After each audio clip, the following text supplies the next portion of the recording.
नमस्कार बच्चों। आज हम मैथमेटिक्स का चैप्टर नंबर 3 स्टार्ट करेंगे। चैप्टर का नाम है अलजेब्रा ऑफ मैट्रिक्स। सबसे पहले हम इसके टॉपिक के नाम पे ही चलते हैं। तो सबसे पहले है मैट्रिक्स। What is matrix? सबसे पहले मैट्रिक्स की डेफिनेशन पे काम करेंगे। Arrangement of row and column. Arrangement of row and column means हमारे पास कोई भी एक स्ट्रक्चर में जो क्लोज इंटरवल होता है, स्ट्रक्चर का एक बाउंडेड रीजन होगा, उसके अंदर हमारे पास जो रो होंगी वो इधर से होंगी R1, R2, R3, ऐसे 3 तक ही काम करेंगे हम। R1, R2, R3 पे ही होगा। और column C1, C2, C3 means जो हॉरिजेंटल लाइनें हैं उनको तो हम क्या कहेंगे? रो। और जो वर्टिकल लाइनें हैं उनको क्या बोलेंगे? कॉलम। इसके अंदर आप कोई भी नंबर अरेंजमेंट कर सकते हो, उसको हम क्या बोलते हैं? Element of A matrix. Element of A matrix. Element of A matrix. Matrix का एलिमेंट बोला जाएगा। अब यहाँ से आपको देखो, इधर से R1 और इधर से C1, तो ये पॉइंट बना। इस पॉइंट को क्या बोला जाएगा? A11। ठीक है। उसके बाद R1 और कॉलम 2, इस पॉइंट को क्या बोला जाएगा?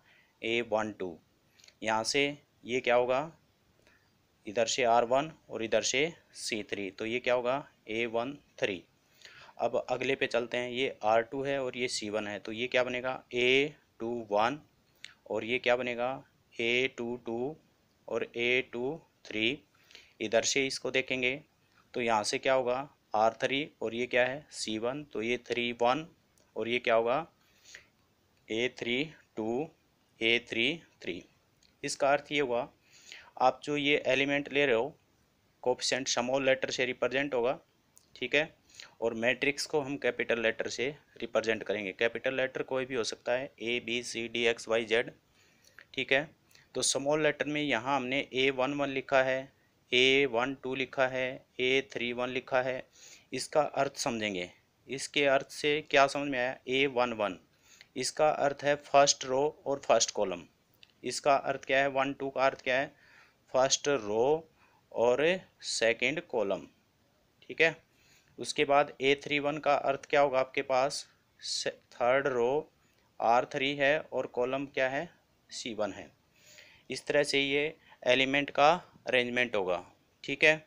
अब उसके बाद हमारे पास ये समझ में आया कि ये क्या है? एक मैट्रिक्स है। अब उसके बाद हम यहाँ से देखेंगे कितनी रो आई हैं इसके अंदर? 1, 2, 3। और कॉलम कितने आए हैं? 1, 2, 3। मीन्स हम यहाँ पे एक नोटिस करेंगे 3×3। मीन्स हमें ये पता चला कि 3×3 ये क्या है? इसका ऑर्डर। ऑर्डर ये क्या है? इसका ऑर्डर। और यहाँ पे भी क्या होगा? जो पहले जो एलिमेंट होता है वो किसका होता है? रो का होता है, ठीक है। और जो दूसरा एलिमेंट होता है वो कॉलम का होता है। तो ये बात समझ में आई। अगर चाहे तो क्या हो, किसी भी मैट्रिक्स के एलिमेंट की वैल्यू दे रखी है, उसके नंबर को देखा जाएगा तो पहला किसका होगा? रो का, और दूसरा किसका होगा? कॉलम का। और इसी तरह से मैट्रिक्स के ऑर्डर में भी अगर दे रखा है तो क्या होगा? उसके पहले एलिमेंट की वैल्यू क्या होगी? रो को रिप्रेजेंट करेगी और दूसरी किसको रिप्रेजेंट करेगी? कॉलम को। फॉर एग्जांपल हम दूसरा एक कोई भी एग्जांपल लेते हैं। हमने यहाँ पे एक मैट्रिक्स बनाई, ठीक है। मैंने यहाँ लिखा 2, 3, 4, 6, 7, 8। यहाँ से हमें क्या पता चल रहा है कि ये क्या है? R1, ये क्या है? R2, ये क्या है? R3, ये क्या है? C1, ये क्या है? C2। इसका अर्थ क्या हुआ? हमारे पास किस ऑर्डर की मैट्रिक्स है ये? तो हमें पता है पहले किसको रिप्रेजेंट करना है? रो को। और फिर किसको करना है? कॉलम को। तो रो कितने हैं? 3।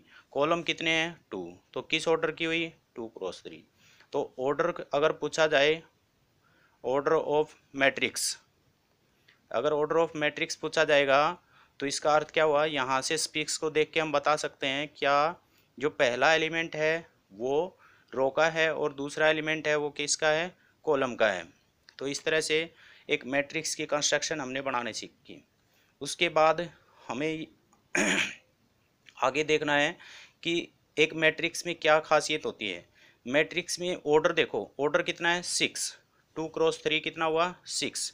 और यहाँ से हम देखें तो इसके अंदर एलिमेंट भी काउंट करो, 1 2 3 4 5 6, तो एलिमेंट भी कितने होते हैं 6।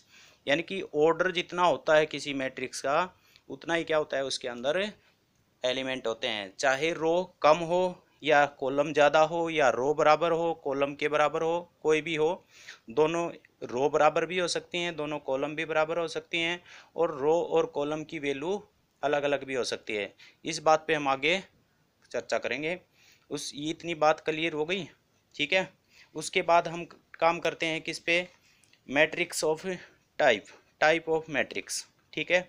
अलग अलग टाइप की मैट्रिक्स होंगी हमारे पास, इस टाइप की मैट्रिक्स पे हम काम करते हैं। बाकी का टॉपिक अगली वीडियो में भेजता हूँ।